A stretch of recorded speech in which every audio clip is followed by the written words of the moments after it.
pain, rejection, adversity. That's what entrepreneurship truly is. It's not the 3-year sell for $1 billion. And if you can continue to withstand that, I guarantee you that you will give yourself the best chance at winning that game. What's been the biggest failure? And I was chasing attention and I was fearful of losing it. So I started to do things just to keep it. It all collapsed. How did you decide to keep going?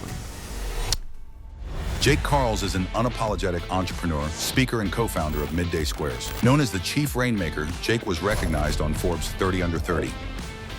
Building a business. Your best way to capture attention is to, because guess what? When you can get someone to stop and scroll and listen to you, they're giving you the privilege to sell to them. What advice would you give entrepreneurs and founders out there who need to start their capital fundraising process? It's not easy. Even if you're raising $1 or $1 million or $10 million, you have to believe in what you're doing. Then the second barrier is, which is typically, in my opinion, one of the harder barriers. If you were starting a business from scratch today, what's the first thing you do? This is what I would do. We find it very interesting that the majority of you who watch and listen to this show aren't yet subscribed to our channels across Spotify, Apple, YouTube.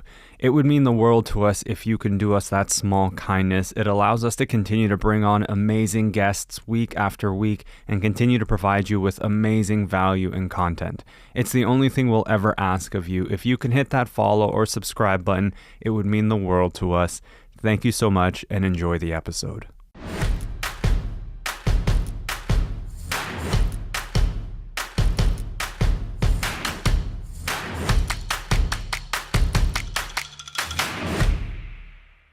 So Jake, tell me, what's life been like as an entrepreneur for you?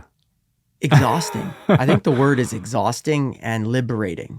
Those are two things. So in one moment, you're on top of the world. And then on the other moment, you feel so lonely and unhappy and depressed. And I swing back and forth from those, which I never thought I'd ever go through in my life. As much fun as I'm having, I'm also feeling isolated. And I get to meet thousands of people. My job is to travel the world, is to make as much noise for the brand, make literally as many friends as possible for my company. I'm a rainmaker. That's my role. But when I come home to Montreal and I have an amazing wife, I have an amazing family, I feel sad. I feel the stimuli comes down and it's like this crash. And people don't see that side. That side is the pain. That's like deep pain because I go there and I don't know, I can't even talk. I can't give energy to the people I care most about in my life. And I struggle with it. And I go to therapy, once a week, sometimes with my partner, sometimes with, my wife, sometimes with myself. And I'm trying to figure this game out because it's hard. As much as the business is growing, because the business keeps growing every year, 40 to 50% year over year, huge success, team grows, all this fun. There's that other side that I try to show a little bit of, but it goes even deeper than that. And I never thought I'd experience that because growing up, I was the kid that was always fun. I was always the class clown. I didn't do well in school. I struggled academically. It was a big insecurity of mine, actually. But I had a lot of fun. I was always pranking people, prank calling, throwing water balloons in class, getting detentions. But I was never violent or anything like that or breaking actual law. I was just having fun because that's what I needed to do to get attention. I was myself until I stopped being that in grade 11 and I started to take my grades seriously. And I changed my life. I said, I never want to be an outlier again because I realized that if I didn't graduate high school, I was, excuse my language, I was fucked, according to society. And my mom was sad that I might have not graduated, so I changed my life and I said, I'm going to study my bum off, I'm going to fit in. And there's nothing wrong with fitting in, by the way, but I knew something inside was not right about that 10 years after that of trying to just do well in school, get good grades, and that's what life was valued at. And when I came to college, I decided to be an actuary, which is the opposite of who I am. I respect any actuary out there, they're brilliant. But basically it's deep math and stats, and I tried to do it as an external validation to prove to people that I am smart and I can get a high-paying job because I thought that's what life is. And when I got rejected by 30 plus different, financial modeling jobs, whether it's insurance, investment banking, all that stuff, I felt like a loser. I was 21. I was sitting on my parents' couch. I worked so hard to get this job and put my ass on the line, and then I didn't get it. So what was the point? And I went through this crisis, and I was watching TV, and I saw Shark Tank, and I saw this entrepreneur. And he was excited, electric, alive. He was a middle-aged guy, maybe 50, 60 years old. He had kids. He had 2 mortgages, I think, on his house to pay his business. So much to lose. Could barely put food on the table, but he's happy. Yeah. And I said, I need that drug, whatever that is. I don't do drugs, but that drug was the drug of life. It was joie de vivre, purpose. So in that moment, I dropped out of the program actuarial, and I said, I'm going to be an entrepreneur. And then 11 years later, I'm sitting with you. I've done 3 businesses. 2 have closed. And one that I'm currently in is hopefully working. But what I learned is entrepreneurship, to get back to your question, is the one who could withstand the most amount of pain and pressure is usually the one who wins the biggest in whatever you believe winning is. So that's what entrepreneurship truly is. It's not the 3-year sell for $1 billion, be on the cover of this magazine XYZ. No, that's like minimal amount. The rest is the everyday of pain, rejection, adversity, pain, rejection, adversity. And if you can continue to withstand that, I guarantee you that you will give yourself the best chance at winning that game of whatever that game is. Well, so much here. Firstly, I want to say I loved how you highlighted that it took 11 years just to get to this point in multiple businesses. Because I think people misunderstand sometimes that it's not like you get a sudden, oh, I've got a concept, and then next week you're building a business, and then the week after you're on the cover of Forbes. Like there's a whole journey in there. But I had Nicholas Reichenbach on, the CEO of Flowwater. Yeah, I know him. And he was talking about how entrepreneurship is basically how much glass can you eat and take all that shit and keep going. And I asked him this question, and I'm going to ask you the same question, because you talked about pain and then adversity and then growth, pain, adversity, growth. Why? Why put yourself through that? I get it because I'm kind of living that life right now. But someone listening to this, watching this goes, why?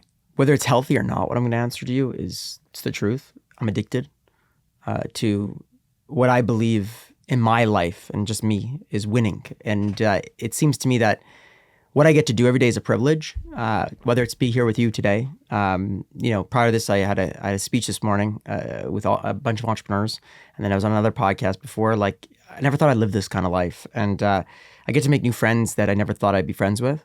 So the pain of getting to do all these cool things is really rewarding. And I think I'm learning a lot about myself through the pain that I never would have learned. And I think I always tell people heartbreak's one of the greatest things you can go through in your life because you have to think, you have to go through some moments of just deep questioning and uncomfort. And before even Midday Squares, when I joined, my ex-girlfriend broke up with me after 4 years. I don't even know why. And I was heartbroken and I needed to get through that. And that's why I joined this business and I started this company, was because that was the energy. That was the momentum that I created. So any of the hardships, the pain that we're talking about, whether it's heartbreak, whether it's going through like fires put out every day for business, I'm learning every time. I'm continuously learning, and it's the best education you can get. And as you know, I wasn't the biggest academic, so I didn't learn much in school. Yeah. So I'm learning this way. And I don't regret anything in this journey. I made a ton of mistakes. I failed miserably. I've gotten rejected. But every day that I'm standing, I really believe it's my purpose in life. And I don't know what life is otherwise, because it's been 11 years, like you said. It's been 11 years of just swinging, missing and swinging. But I keep the bat in my hands. Yeah. And there'll be a day when I stop, and that'll be my next chapter of my life. In those 11 years, you said there were 2 other companies that closed, when it sounded like those weren't necessarily successful ventures. When that happens and you've put your all into something and then it still doesn't work, how did you decide to keep going?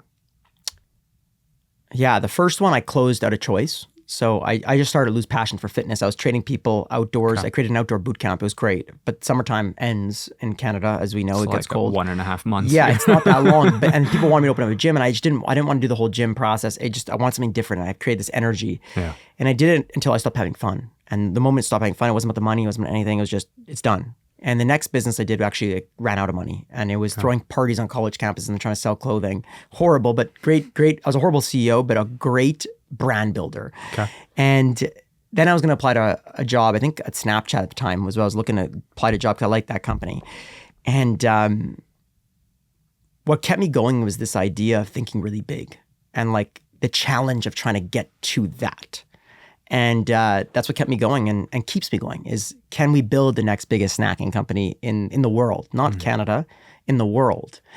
And knowing that there's still like a little possibility is what drives everything. And I also am grateful that I get to be myself every day and not have to change that. And the moment I do start changing that, I veer back. I have tons of therapy to help me guide me and bring me back, because when you get lost, it's very easy to burn out quickly, and it's happened to me in the past. So every day I get to be me is a privilege. And I see this thing past the horizon, how big we can build this business that we're in. And the moment I stop seeing that, I think I'm going to step down or leave.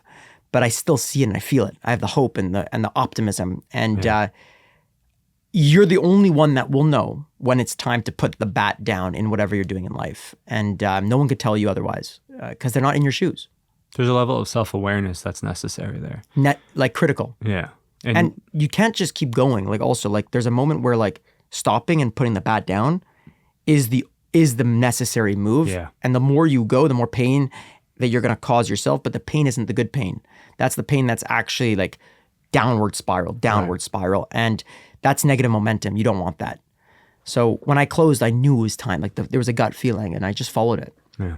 And I can speak to that too. You just kind of know. You just get this internal sense of like, this is it. Like there's no doubt about what my next path has to be. And as much as it sucks, you don't even look back on the time spent where you're like, oh, that was a waste. It's like there's so many learning opportunities in there. And think about it. It applies not just to business. It applies to being in a relationship. Yep.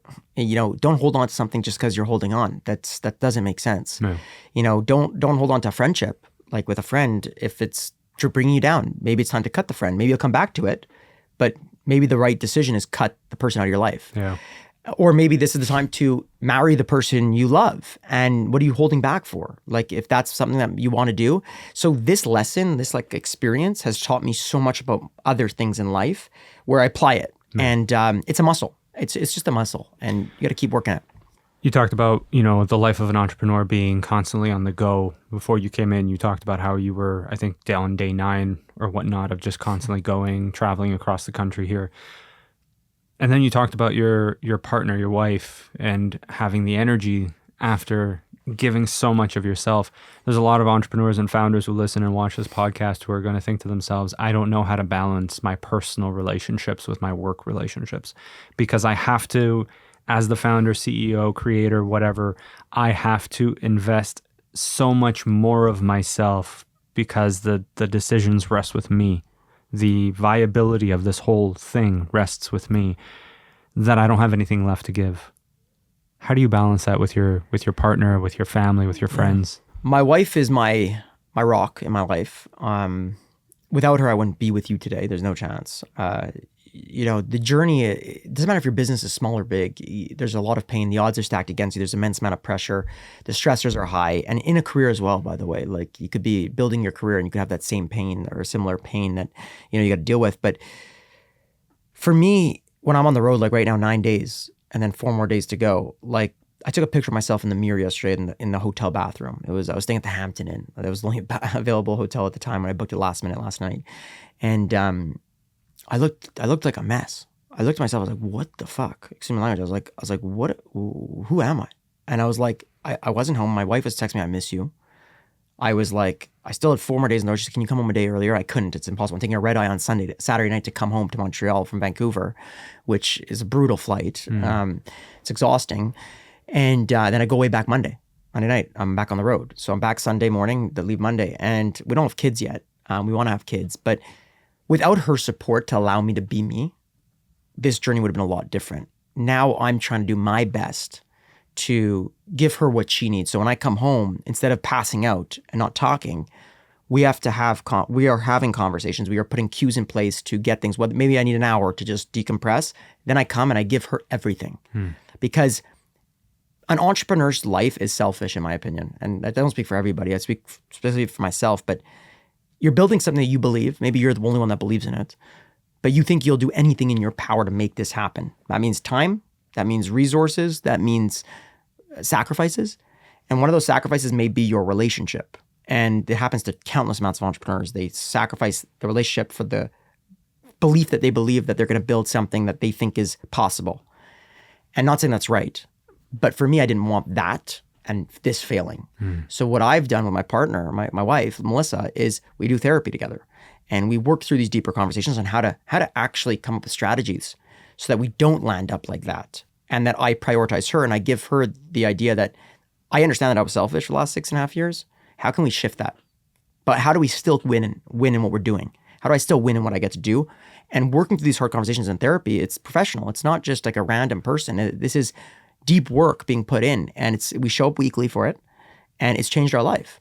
And Yeah, but now I shorten all my trips. I try to get them shorter than ever because I want to be home. I feel happier when I'm with the people I care about than when I'm out building the midday squares, let's call it. I still enjoy it, but I realize that this part of my life is more important, in my opinion, than this part. I used to think that. And that was the disconnect. And I worked through it. And having someone support you along the journey is probably the most important thing you can have to winning. And without her, I would not even be remotely, have any remote wins, small or big, in my life, because she's my safety. Yeah. My home, like legitimate home. I mean, like from a mental standpoint. Sure. Yeah. When I go home, I feel safe, and that even if I performed shit on your podcast or at the speech this morning, it's okay. Yeah. That's the key. You talked about therapy quite a bit. Therapy for yourself, therapy with your partner. Sorry, therapy with your wife. And then you said therapy with your partner, which is interesting to me because you go to therapy with your business partner. Yes. Why? Oh, I think it's our best investment we've made, and I'll tell you why. So day one, August 2018, when we started this business, the three of us, was my sister, my brother-in-law, and I. So family business, not because we're family. We went in because our skills are very different. So you complement. My partner, Nick, my brother-in-law, said to me, he's like, we need to do therapy. And I looked at him and I said, what does that mean? He's like, we got to work on communication and staying aligned and protecting our family, because I'm married to your sister, and your sister's my business partner, and you're my business partner, and you and your sister have history in terms of just like fighting and immature kid activities. Sibling rivalry, right? Yeah. And at first I was like, hell no. I don't need therapy. I'm the happiest guy. I was just, even though I was so unhappy at the time, I was heartbroken. I just closed my business. My ego was shot, but I was putting a mask on. Yeah.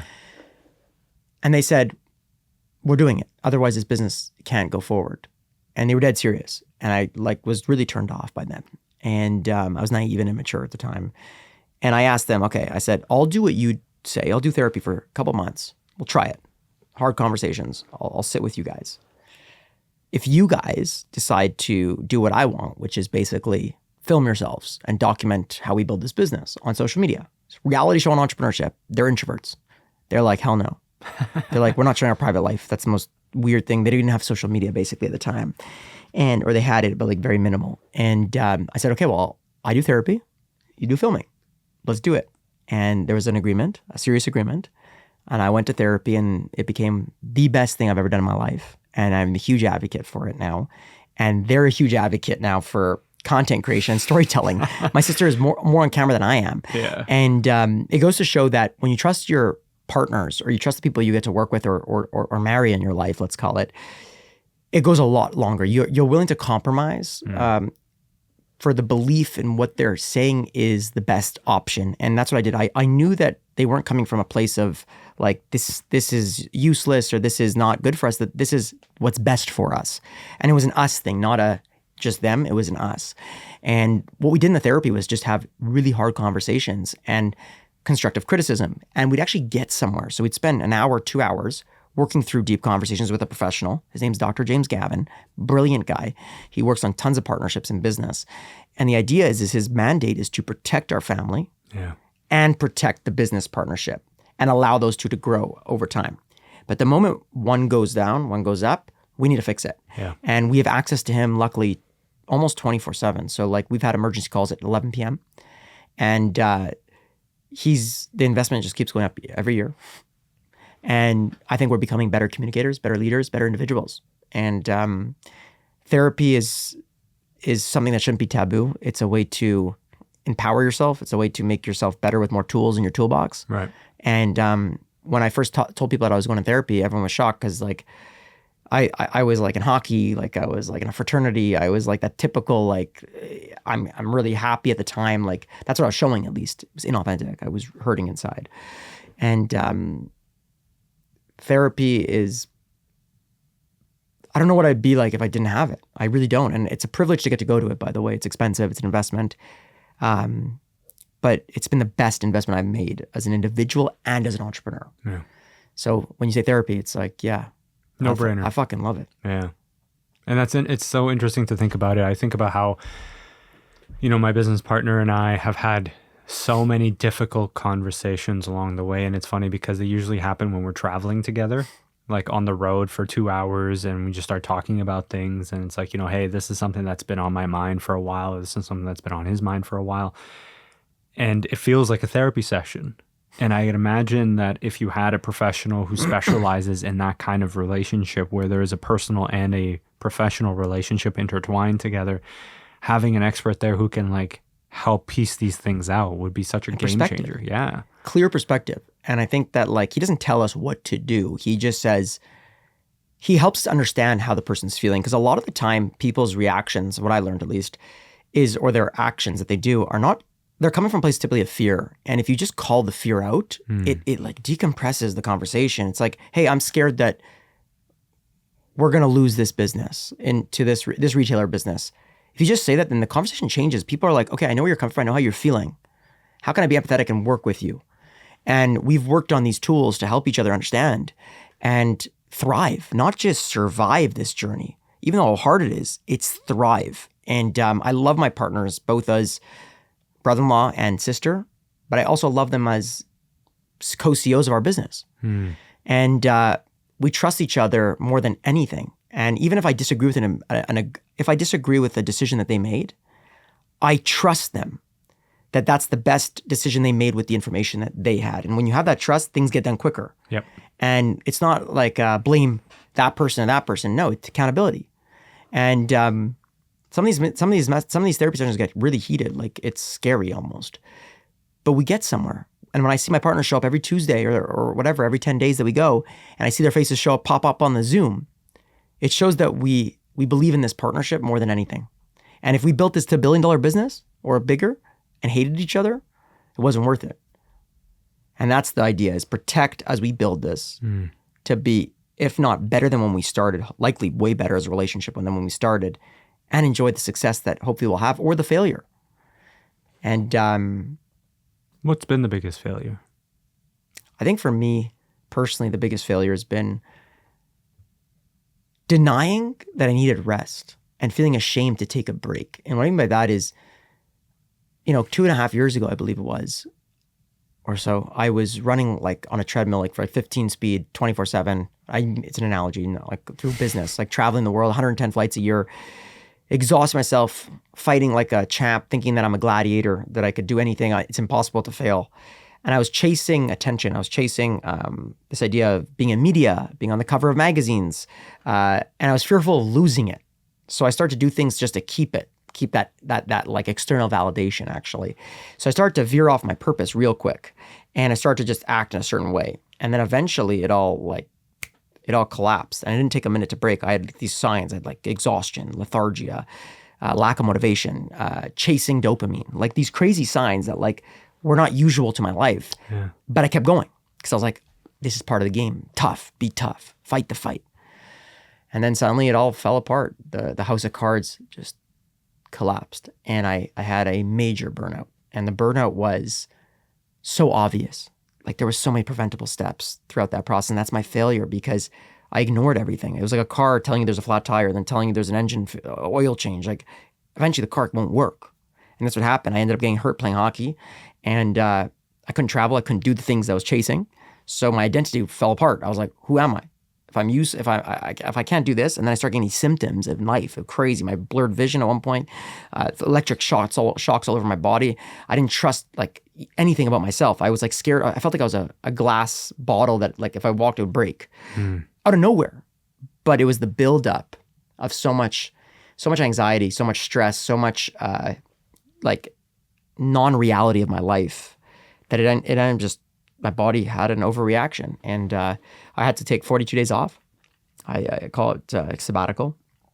And my OCDs went from like 0 to 100. I didn't trust, like, I thought I burnt myself on everything. Like I'd touch this coffee cup and I think I have 3rd-degree burn. So I'd sit there looking at it for 12 hours and be like, I gotta go to the hospital, even though I didn't burn it. So my brain was playing games, and everyone thought I was crazy. Like people were like, dude, you're fine. And I'm like, no, you don't understand. Like, and I didn't care about work. I didn't care about anything. All I cared about was getting healthy again, because I was like, something's off. And I'm happy to say that therapy and hypnotherapy, and this is not medical advice for anybody, but hypnosis changed my life. It was, I did 15 sessions with a guy. He hypnotizes you, whether you believe it or not. You get put to sleep to a certain extent, like not through like any medical stuff, like through communication. And we worked through it, and all the volumes and all those OCDs basically went to zero, except for like a couple. But I got control of my life again. And it was like almost a year-long process. Now I'm back. Now I know when to stop, when to take a rest. Like I'm coming back from this bender. Usually I'll go right back into it and I'd feel ashamed not to go to the office the next day because I'd be like, I have to be at the work. It's all about image, all this crazy shit. And then now it's like, no, I'm taking 2-3 days off and I'm going to go sit by the lake, even though it's pretty frozen right now, but I'll sit the Canada for you. And I'm going to read. And I'm gonna work out. I'm gonna get back to my routine of eating healthy, like cooking food. Yep. Just these small things I would have never done, and I was too embarrassed in quotations because I got to be hustling as I'm building a business. This is all self-limiting belief. So that was my biggest failure, was not taking the rest when it was necessary and not valuing it for what it is. Every car needs gas, and every electric car needs to be plugged in. Yeah, it's funny, as you were talking, I was thinking about how, whenever, obviously as an entrepreneur, I'm constantly looking at people who are doing things to see what I can learn from them. And then every so often, once the algorithm picks up on it, it starts feeding you all of these online entrepreneurs who are just glorifying the idea of entrepreneurship in a way that's not realistic, right? Where it's like, no, you're not going to be sitting on some island sipping a cocktail at 2 p.m. while you're scaling a 9-figure business. There's so much more that's involved in that. And part of what I wanted to have this conversation with you about was exactly how you actually build a business. Because there's so many avenues these days. Before, it would be like, okay, put together a business plan, raise some capital, and go. But there's so many different things that you could do today. There's branding, there's marketing online, there's building a community. There's so many different layers to it. If you were starting a business from scratch today, what's the first thing you do? Build out loud. So tell your story. What I learned from this journey was when you tell your story, the sky's the limit. Like, we live in a world where people are connected through internet or social media or podcasts. They're consistently looking for information, connectivity, added value to their life, entertainment. As a brand, you're likely selling a service or a product or maybe your personal brand. Mm-hmm. Your best way to capture attention is to tell a story. So a lot of businesses don't tell stories. They sell their features and their benefits. So the first thing I would do is, what's the story? Why are we doing this? How do we share that consistently? And how do we make it emotional rather than transactional? And that's given that we have product market fit on the product or the business service that we're doing. So given that, this is what I would do. And it's a unique advantage to have if you are a good storyteller. I believe the best marketer going forward, or the best businesses, are going to be the best storytellers that are telling in the most authentic way. They are the winners, because guess what? When you can get someone to stop and scroll and listen to you, they're giving you the privilege to sell to them. Yeah. Today, people can unsubscribe, they could change the channel, and they could block with the snap of their finger. 15 years ago, they couldn't do that. You could put billboards up, TV ads, you forced attention. Today, it's not about how much money you have. Yeah. It's about who can tell the story the best, because that will grab people's attention on TikTok, on LinkedIn, on Instagram, on Twitter, on X, or whatever you're on. Podcasts, there's still many out there. But how do you get someone to stop on yours? And it's interesting you say that. There was a wellness hotel that's being built just outside of London, England. And I came across the content online through a friend. He was like, hey, you got to check this out. And they did exactly that. They're building the business out in the public. Like, hey, this is what we're trying to do. Like, you're going to come with us on this journey. It could blow up in our faces, or it could go really well, but, follow along type of thing. And then I met with the founders, the two of them, and started having a conversation with them. And after doing some more research, obviously understanding the dynamics of the business, the market trends, all of those things, I eventually invested in it, because I was like, okay, you caught me with your storytelling, because there's 100 other hotels probably in that area being built, but there was something unique about how you're telling your story. And I actually believe in this story because it resonates with me. Yeah.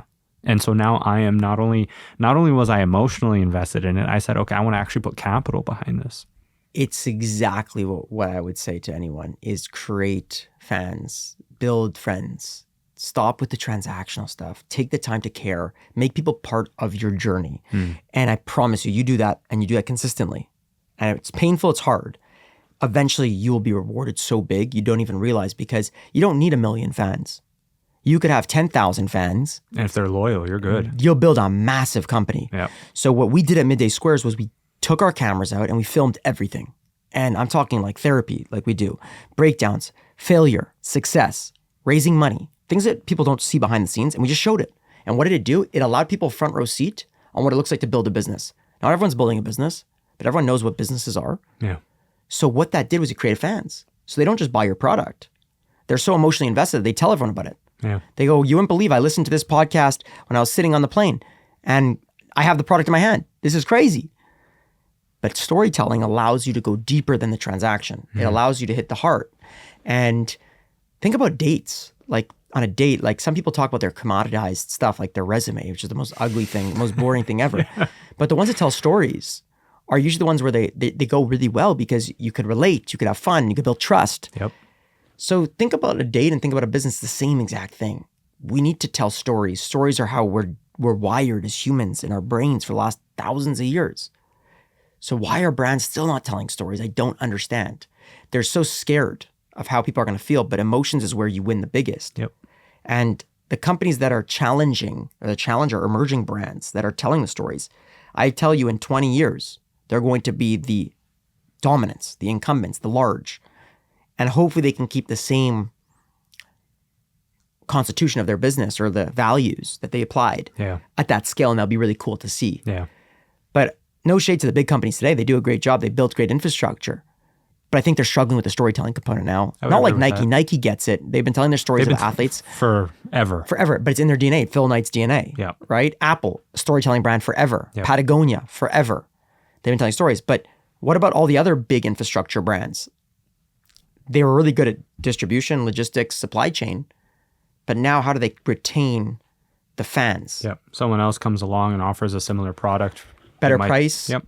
They'll jump ship. But there's a reason, for example, why I use certain products and will continue to use that product, even if it's more expensive than the competitors. Yep. And the products are similar, is because I'm invested in that story. And you're invested in that. Look at that story got you from, what's it called? From London. Yeah. You are now an investor. So you not only loved what they did, but you paid them. Yeah. To grow it. And it's wild sometimes, even when I say it out loud. I was just like, this all started literally through seeing someone post something on Instagram. I'm like, crazy. You're always one story away from your whole life changing, by the way. So that group got an investment from you. But guess what? It happens all the time, right? So like people will say, oh, hey, I actually know the buyer at this store. You guys aren't in there yet. Can I introduce you? I love your guys' brand. Boom. You now have a fan that's advocating to someone they know who has a relationship. They become ambassadors of your brand. Yeah. So when you do that at scale, you are unstoppable. You control your narrative. You control your destiny, because that's what you're doing, is you're building on human connection. I think the problem with marketing today is there's so little care in the world. So brands seem to have lost care for it's just like, we got to sell, blah, blah, blah. But when you put a little bit of care, a little bit of effort, somebody feels that. And one thing I do every day, or I try to do every day, is 15 to 30 minutes. I spend one usually in my hotel room at night. And I just go through our social media and I look at the people that have mentioned our page or have commented something nice or bad. And I look at through their profile and I actually send them a video of me, selfie style, very human, looking terrible, exhausted. And I say, hey guys, it's Jake, one of the co-founders. I say their name. Hey, Alex, it's Jake, one of the co-founders. I just wanted to say thank you for your support. I saw your post. It made me laugh. And I just want to show their appreciation for the entire team here. And sometimes I'll even go even a step further and I'll look through their profile and see they have their dog. And I'll be like, your dog's so cute, by the way. ... And when I send that, it takes 30 seconds, not even. The feeling from the customer immediately goes from, I like this product, to I'm a fucking fan of this company forever. And they use the word forever all the time. You have me forever. I'm a lifelong customer. I'm a lifelong fan. And I think that's what brands are missing is, that's not so scalable. Look, I don't use AI for it. I don't want to. I want them to see me and I want them to have my real emotional connection in the moment. Yeah. I want them to see how I feel about them. So what? It's 30 minutes my day. I enjoy doing it. It touches 20 people, 15, 20, 30 people. Those people then get me 1,000 over time or 10 people over time each. It's 300 people. New fans to the band. Brilliant. And it's just because it's care. In a world full of fast-moving pieces, when you care, you stand out from the crowd. In both general life and business. You talked about fundraising and raising capital. And when you and I were having our initial conversation before we started recording, you talked about how that's probably one of the easier things to do in the grand scheme of running a business. But just in talking to other entrepreneurs and founders and people who want to venture into this world, and even in myself, building different projects, fundraising is something that is intimidating. You got to ask people for money. It's never a comfortable position to be in. You got to sell your dream to them. And somehow if they say no, somehow it's become a reflection of you. Oh, yeah. What's that process like for you? What advice would you give entrepreneurs and founders out there who need to start their capital fundraising process in terms of like going about that? Yeah, so I would say it's not easy. I think someone to get someone's hard-earned money, whether it's a fund or an individual or a government organization, is hard. They have to believe in what you're doing, right? So I think for us, we've had an easier time in the sense that because we build out loud on platforms like LinkedIn, on Twitter, X, Instagram, whatever, all the platforms, people see us. Right. They're familiar with the brand. And we don't just share moments of like, hey, we got into this retailer and it's great. No, we share good and bad. So the trust level goes really high when someone's consistently watching. They're like, wow, I actually know these people. So then when I reach out, it's a warm introduction. And to get a warm introduction with an investment group is a lot harder than other groups because they're in a quotations, a serious world where the stereotype is that they're very serious, which they're actually not. And it's worked for us. We've built out loud on LinkedIn. And I got to give credit to LinkedIn. It's got a lot of investors on there that look for content. And when you start posting, you stand out. So even if you're raising $1 or $1 million or $10 million, building out loud will turn people off. That's fine, but those are good. You want them out because they're not going to work with you in the future. There'll be a conflict, but it will bring people that are interested or care to at least have conversations with you. Yeah. And then it's your duty as a company to have a good P&L, to have a good business model, which if you're raising capital, someone's only going to give it to you if you have a good model that could succeed or have the future growth. So for Midday Squares, we've been building out loud. So our investors, we had relationships with them prior for many, many months, even years prior to even getting the investment from them. Simply because we've been telling our story and we've been reaching out and having conversations. And then when the time's right to invest, we already have that relationship. Yeah. It's not like it's coming, hey, it's a cold pitch.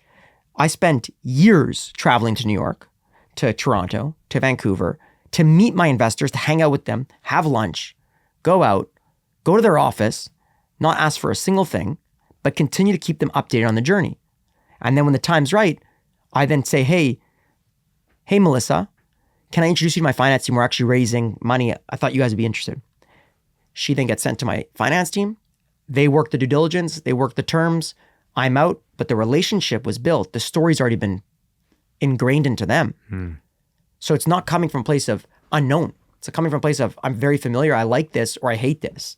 So in that story there, for example, talking about meeting with these potential investors because they were potential investors at the time and building that relationship over a period of time, what are you saying to them or sharing with them where you're not necessarily asking them for money? Because let's be honest, they know why you're still showing up, right? Yep. You're one of hundreds of people who are coming to them. Maybe thousands. Probably. So what are you saying to them to consistently get in front of them, even though you're not asking them for capital, but you just want to give them that update? Two things. So I go to human nature. Forget about business. So human nature is people want to be around good energy, good vibes, optimism, hope. They like to be around that energy. Every human in the world, or most humans in the world, feel better when they're around people that are jolly or fun. So when I'm in a city, and I know they're in this city, I always hit them up and I say, hey, can you want to go for coffee? 15 minutes, 10 minutes. Let's catch up.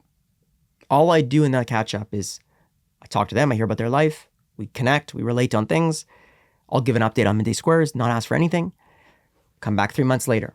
Hey, give you an update. You want to catch up? I'm going to be in New York. Boom. And I do this every city. I used to not even have things booked before. And I just book things. I booked the flights, say I'm coming for this. Next thing you know, I have one meeting. That was the whole trip. Came back home.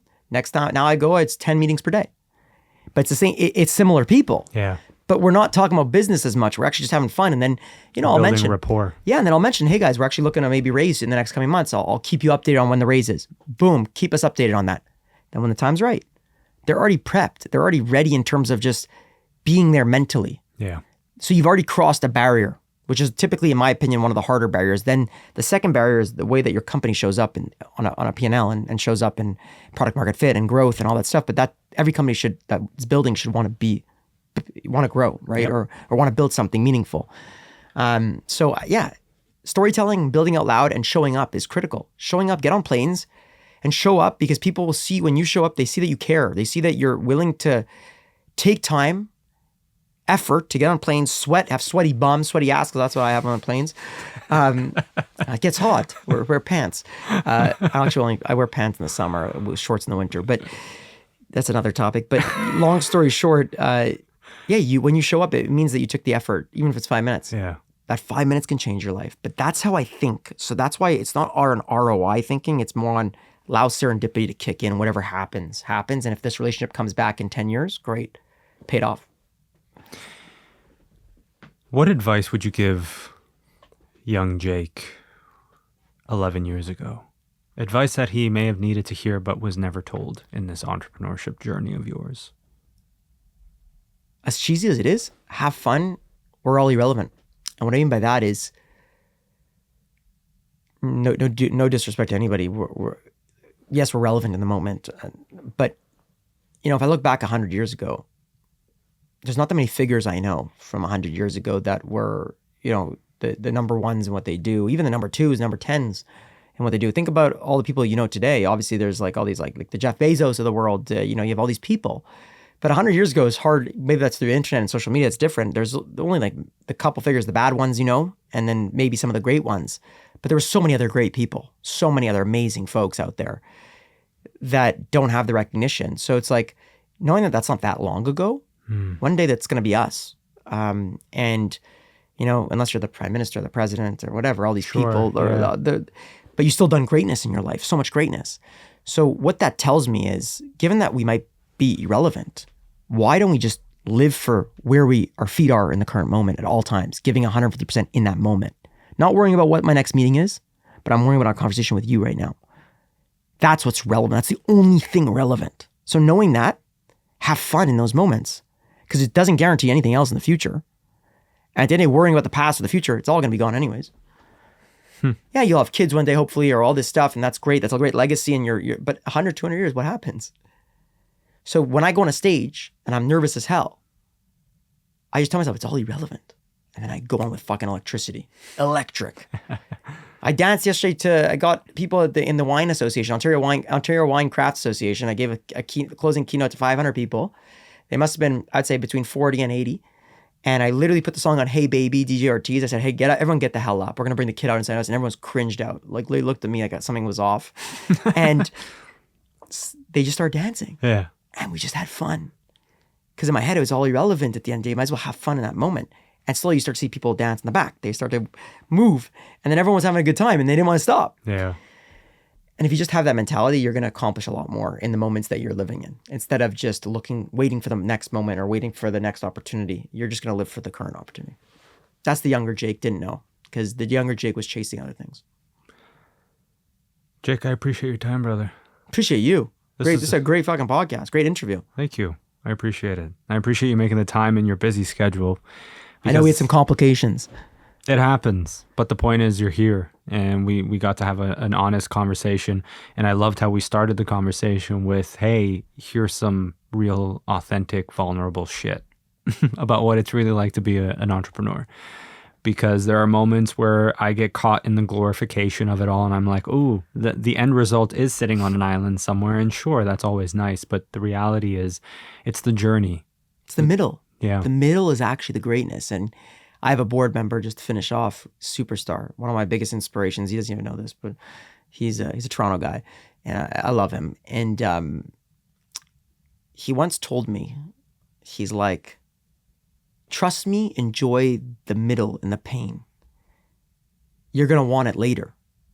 And I couldn't understand what he was saying. I was like, fuck, this is hard, man. Like, he said, just trust me, because he's done it before, right? Yeah. And it really is trust that process and enjoy that process. What they say in athletes, like, because eventually something's going to change. It's going to go away.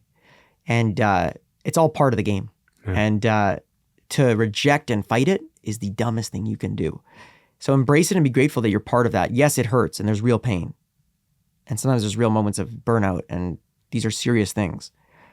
But try to look at it as, what did you learn? What are you learning? How can you give an optimistic approach or some sort of positivity from it? Because not everyone gets to go through what you're going through. I couldn't have said it better myself. I appreciate you. Thank you so much, everybody.